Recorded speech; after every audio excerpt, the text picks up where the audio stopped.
다음 주제 발표는 고려대학교 김현철 교수님께서 디지털 대전환 시대 소프트웨어 인공지능 교육과정을 주제로 발제해 주시겠습니다. 김현철 교수님은 현재 한국컴퓨터교육학회 명예회장으로서 국가교육회의 디지털 교육특위 위원으로도 활동하고 계십니다. 김현철 교수님 발제 부탁드립니다. 네, 소개받은 고려대학교 컴퓨터학과의 김현철입니다. 앞서서 장관님과 그다음에 조준희 회장님께서 여러 가지 말씀을 해주셨는데 이어서 맥락적으로 이어서 말씀을 드리도록 하겠습니다. 주제는 디지털 대전환 시대에 초중고등학교 소프트웨어 교육과정을 어떻게 할 것인가에 대한 주제로 말씀을 드리도록 하겠습니다. 내용은 먼저 디지털 대전환 시대를 잠깐 살펴보고요. 앞서 많은 분들이 말씀하셨으니까 그 과정에서 요구되는 새로운 역량들이 있습니다. 과거에는 없었던 새로운 역량들이 있는데 그것을 잠시 살펴보고 우리는 그 역량이 있는가라는 것을 한번 보도록 하겠습니다.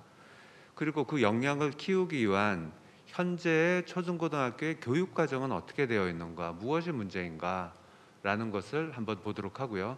그러면은 2022 내년도에 새로운 교육과정을 국가에서 만들게 되는데 그것을 우리가 어떻게 준비하고 우리가 어떻게 대비를 해야 될 것인가 라는 순서로 말씀을 드리도록 하겠습니다. 디지털 대전환은 많은 분들이 말씀하셔서 한 페이지로만 간단하게 말씀드리도록 하겠습니다. 여러 가지 오해들이 있을 수 있는데 이것이 어떤 특정한 하나의 직업, 특정한 하나의 분야에만 걸친 것이 아니라는 것을 이해하는 것이 매우 중요합니다. 사회, 경제, 산업, 문화 전반에 걸쳐서 일어나고 있는 큰 변화고요. 이 디지털 인프라 위에서 완전히 새로운 세상을 새롭게 설계하는 과정입니다. 예를 들어서 지금 우리가 코로나를 겪고 있지만 코로나를 대응을 뭘로 하고 있습니까?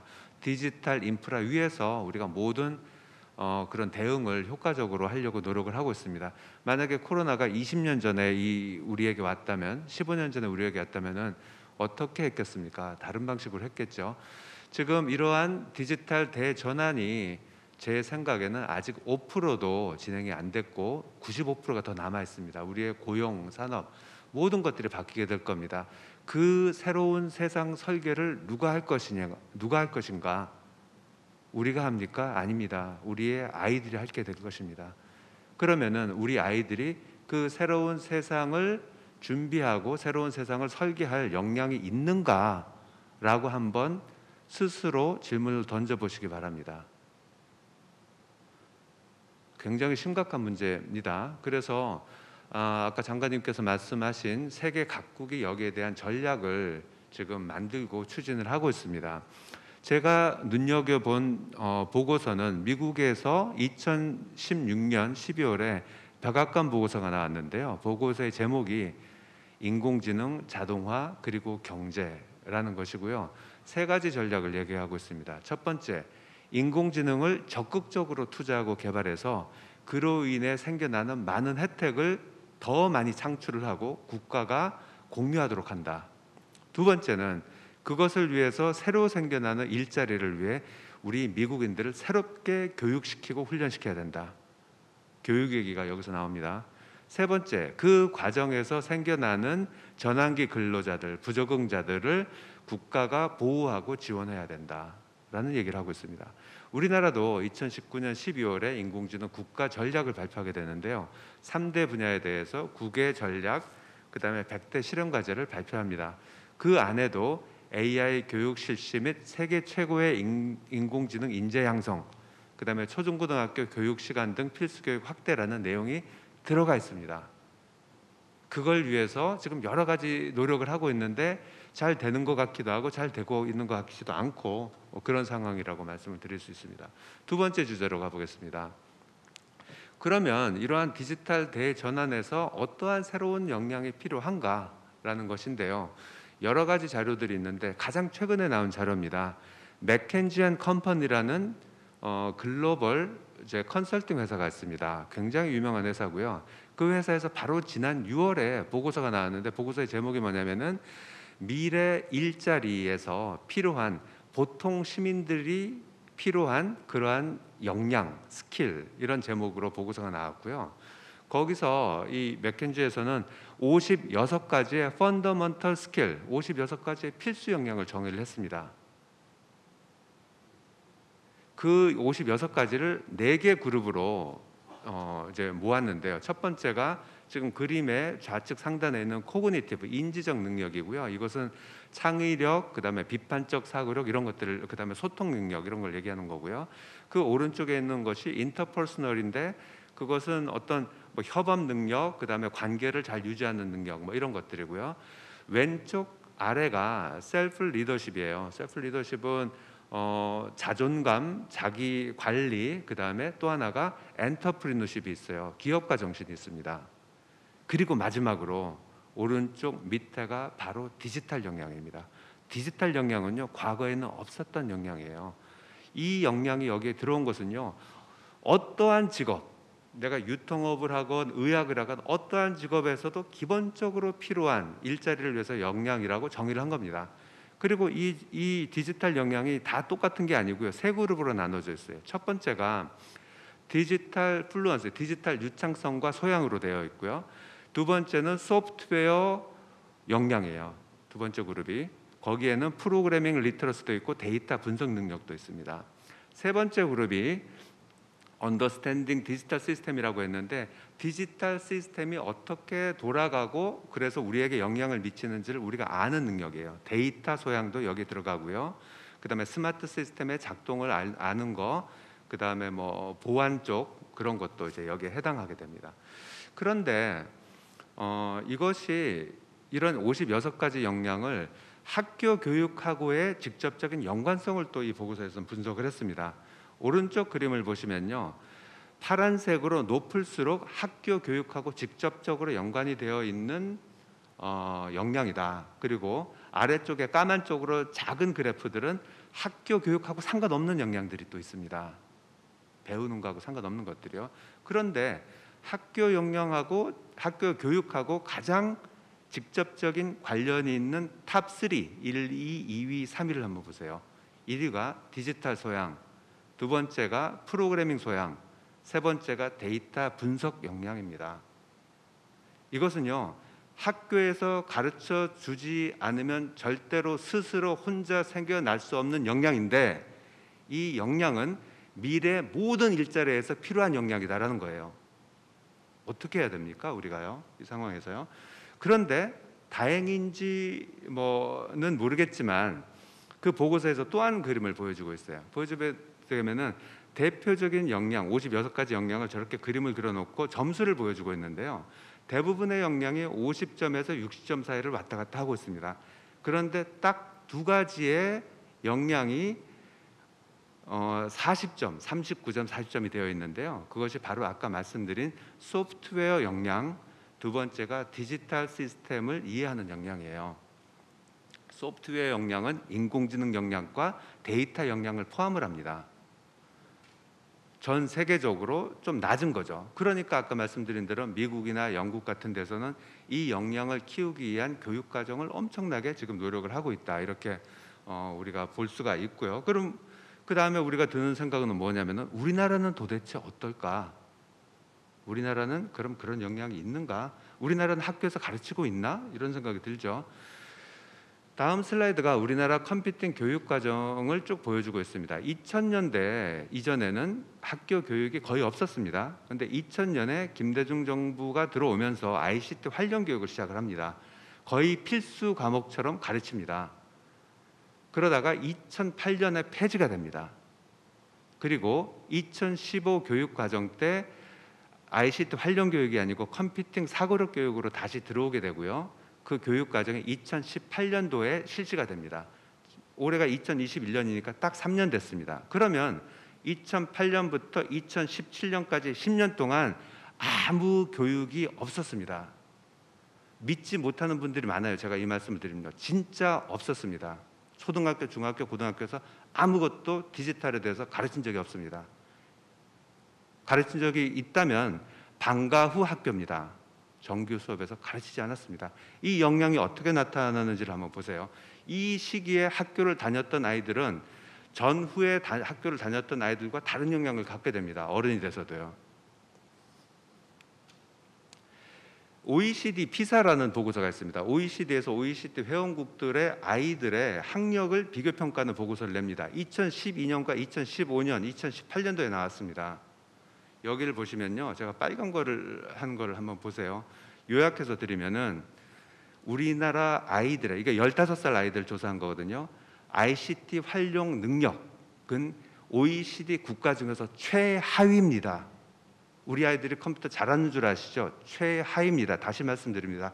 최하위. 항목에 따라서는 23개국 중에서 21위입니다. 유일하게 3가지가 평균 정도 하는 항목이 있어요. 그게 뭐냐면은 게임하고 채팅하고 검색입니다. 그것은 평균이고 생산적으로 뭔가를 사용하고 활동하는 능력은 최하위입니다. 이것의 영향은 생각보다 큽니다. 2018년도 OECD 보고서를 보게 되면요, 이 그래프에서 보게 되면은 괄호가 뭐냐면은 인터넷이나 스마트폰에서 뉴스를 보게 되면은 그 뉴스가 가짜 뉴스인지 진짜인지를 판별하는 능력. 세로는요, 그 정보가 그 사람의 의견인지 아니면 팩트인지를 판별하는 능력. 이 능력을 보게 되면은 오른쪽 위가 평균보다 위인 나라들인데 영국, 미국, 일본, 홍콩 이런 나라들이 있습니다. 우리나라는 어디 있겠습니까? 좌측 아래 빨간 표시를 한 곳에 우리나라가 있습니다. 최하위입니다. 이것은요, 학생들뿐만 아니고 어른들도 마찬가지입니다. 지금요. 왜? 교육을 받지 않았기 때문입니다. 지난 10년간 아무 교육을 받지 않았는데 어떻게 스스로 아까 그 맥킨지 그 보고서에 나온 것처럼 교육을 받지 않으면 못하는 분야입니다. 이 분야는요. 교육을 받지 않았기 때문에 못하고 있습니다. 우리들이요. 학생들뿐만이 아닙니다. 이것은 성인 역량인데요. OECD 피학이라는 보고서에서 이 얘기를 하고 있습니다. 제일 오른쪽 그림을 보시면 문제 해결력이라고 되어 있는데 그것이 테크놀로지 기반의 문제 해결력입니다. 괄호는요 16살부터 64세까지 나이가 쭉 이어져 있고요. 세로는 역량입니다. 빨간 것이 우리나라입니다. 모든 나라들이 나이가 65세 정도로 늘어가면서 테크놀로지 기반의 문제 해결력은 떨어지지만 우리나라는 특히 급속도로 떨어집니다. 그 이유가 뭐냐면요, 교육을 받지 않아서입니다. 특히 대학을 졸업한 이후에 내가 직장을 다니고 있는데 세상의 디지털 전환은 시작되고 그 과정에서 재교육이 하나도 이루어지지 않습니다. 어떻게 스스로 알겠습니까? 아까 맥켄지 컴퍼니의 보고서 다시 한번 말씀드립니다. 교육을 받지 않으면 절대로 스스로 할 수 없는 능력들입니다. 왜 교육을 안 합니까? 우리가 우리 교육체제는 이 변화를 대응할 자세와 구조가 되어 있는가, 체계가 되어 있는가 정말 심각하게 생각해야 됩니다. 제가 여기 그림을 보세요. 왼쪽에 사회는 엄청난 속도로 전환되고 바뀌어가고 있습니다. 거기에 따라서 새로운 영향이 생겨나고 있어요. 그런데 오른쪽에 우리의 교육은 상상을 초월할 정도로 경직되어 있습니다. 이 경직 때문에 변해가는 세상하고의 간극은 점점 벌어지게 되고요. 2가지 문제가 생깁니다. 하나는 그 간극 때문에 새로운 변화를 우리가 적응을 못하게 되고요. 2번째는 학교를 다니는 학생들이 동기부여가 하나도 없게 됩니다. 정말 재미없어요. 학교 교육에서요. 수포자, 무슨 모든 포기자들이 생겨나게 되고요. 또 하나는 내가 정말 배우고 싶은 게 학교에서 안 가르쳐 주는 거예요. 나는 정말 배우고 싶은 게 있어요. 세상을 나도 보는 눈이 있으니까요. 근데 그걸 선생님한테 물어봐도 모르고 교육과정에서 어디서 배워야 될지 모릅니다. 그게 어디서 조사에서 나타나면 그 다음 페이지입니다. 대통령 직속 국가교육회의에서 지난 7월 달에 10만 명을 상대로 설문조사를 한 게 있어요. 초중고등학교 교육에서 강화돼야 할 교육 역량은 무엇입니까? 라고 했는데요. 첫 번째 1위가 뭐냐면 인성교육입니다. 당연합니다. 인성교육. 2번째가 2위가 뭐냐면은 글쓰기, 독서 그런 인문학적 소양이 필요하다. 당연한 질문이 나왔습니다. 3번째를 보세요. 3번째가 진로 직업 교육입니다. 4번째가 인공지능 소프트웨어 교육입니다. 아이들은요 인공지능 소프트웨어 교육을 받기를 원합니다. 학교에서 안 가르쳐 주는 게 문제죠. 오른쪽 그래프를 보세요. 오른쪽 그래프를 보면은 똑같은 그래프인데 특히 연두색이 쑥 올라와 있지 않습니까? 연두색이 학생들의 답변입니다. 학생들의 답변은요 2위입니다. 지금요. 너무 배우고 싶어요. 왜 안 가르쳐주는지를 모르는 거죠. 너무 배우고 있어요. 가르쳐주기만 하면 정말 잘 배울 겁니다. 우리 학생들요. 그리고 디지털 전환에 새로운 세상을 설계를 해나갈 겁니다. 우리 아이들이요. 왜 이것을 우리가 외면하고 있는 게 아닌가라는 생각이 들고요. 우리 교육과정을 한번 보세요. 그러면은 말씀드렸듯이 2018년도부터 지난 딱 3년 됐습니다. 그전엔 하나도 안 가르치다가 3년 전에 처음으로 교육과정에 억지로 들어왔는데 초등학교는 17시간입니다. 수학 몇 시간 하는지 아세요? 544시간입니다. 국어 820시간입니다. 정보 17시간입니다. 중학교 볼까요? 오른쪽 그림요. 중학교는 34시간이 배정되어 있습니다. 국어 440시간입니다. 영어 340시간입니다. 기술과정 270시간, 도덕 170시간, 사회 170시간인데 정보 34시간입니다. 1%입니다. 고등학교 한번 볼까요? 아예 안 가르칩니다. 아예요. 선택 과목에 기술 정보라는 이름 밑에 선택 과목으로 정보가 들어와 있는데 그 정보도 2018년에 이리 옮겨진 거지 2018년 이전에는 농업, 해양, 창의 경영, 해양, 지식 재산 이용법과 같이 묶여 있었습니다. 배울 리가 없습니다. 학교에서요, 고등학교에서요. 지금 기회가 또 왔죠. 해외는 그럼 어떻게 하는가? 해외는 아까 여러분들이 말씀하셨지만은 우리나라에 비해서 굉장히 많이 하고 있습니다. 영국 같은 경우는 5살부터 필수로 가르치고 있습니다. 모든 학년 단위에서요. 미국에서도 AI4K12라는 조직을 만들어서 교육과정을 만들고 지금 그런 일들을 지금 백악관과 NSF가 합동으로 지금 진행을 하고 있습니다. 2022 교육과정이 이제 시작이 됩니다. 지금 내년도에 만들어지게 되고요. 그러면 학교 현장에는 2025년부터 시작이 되게 됩니다. 여러 가지 얘기를 제가 드릴 수 있는데요. 여러분들이 여기 보시면은 많은 단체에서 합동으로 선언문을 얼마 전에 이제 발표를 했습니다. 그 선언문을 보면은 컴퓨팅 사고력 기반의 도구 기반이 아니고 사고력 기반의 교육을 해야 된다. 그리고 초중고등학교 수업 시설을 절대적으로 지금 부족하니까 확보해야 된다. 자세한 보고서가 오른쪽 하단에 나와 있는데요. 거기서 보면은 최소한 초등학교 정보 교과를 독립해서 필수로 68시간은 가르치자. 중학교 136시간 가르치자. 고등학교 64시간 가르치자. 많이 가르치는 것 같으세요? 이것이요? 무리한 요구 같으세요? 12,726시간 중에서 2.1%입니다. 2.1% 정도는 올려야 되지 않겠나? 그럼 지금은 몇 프로인가? 0.4%입니다. 12,700시간이 있는데 51시간 가르칩니다. 조금 늘리자는 얘기예요. 이게 이안이고요. 또 여러 안도 있습니다. 조금 3.7% 가르칠 수도 있고 1.05% 가르칠 수도 있고 여기에 대해서는 컴퓨터 학회에서 많이 준비를 해놓고 있습니다. 마지막입니다. 여기 또 많은 분들이 인공지능 교육을 얘기를 하면은 인공지능 교육을 활용 교육만 해도 되지 않겠나 이런 말씀을 많이 하시는데요.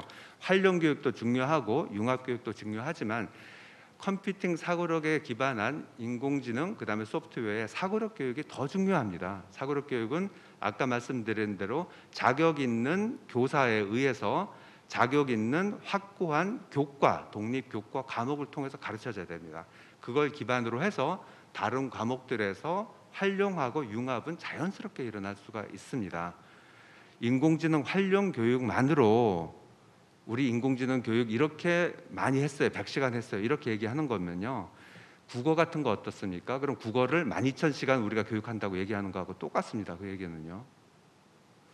자, 마지막 말씀만 드리고 이제 마치도록 하겠습니다. 지금 2022 교육과정이 얘기가 되고 있는데 만약에 이 시기를 놓치게 되면요. 그 다음 교육과정 논의는 7년 후에 있게 됩니다.